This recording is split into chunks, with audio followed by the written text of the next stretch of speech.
If you knew exactly how long your life would be and could leave the next generation one gift, what would you choose?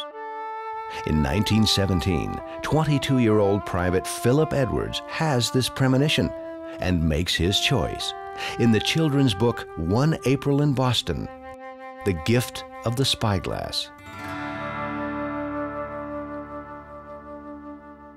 At the age of 10, author Ben Edwards first became aware of his relative Philip Edwards from a newspaper clipping tucked inside the pages of a family Bible from 1812.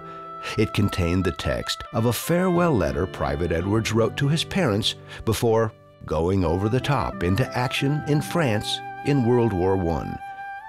Other clues in that family Bible and stories passed down in the family led Ben on a journey of discovery back to colonial Boston at the time of the American Revolution. His fourth great-grandfather, also named Ben Edwards, was a 10-year-old orphan living just down the street from the Old North Church when two signal lanterns were shown from its steeple and Paul Revere made his midnight ride. Ben's older sister would later marry Paul Revere Jr., firstborn son of the famous patriot. In the book, young Ben Edwards carries a spyglass that once belonged to his grandfather, an early Boston sea captain. Ben believes he can glimpse the future through its lens. He sets a goal for himself, puts it in writing, and learns he must take action each day in order to reach his objective.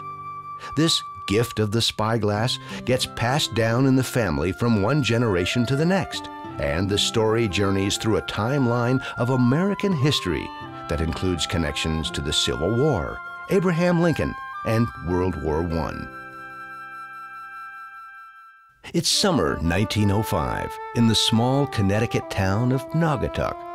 Here we meet 10-year-old Philip Edwards, his family and friends.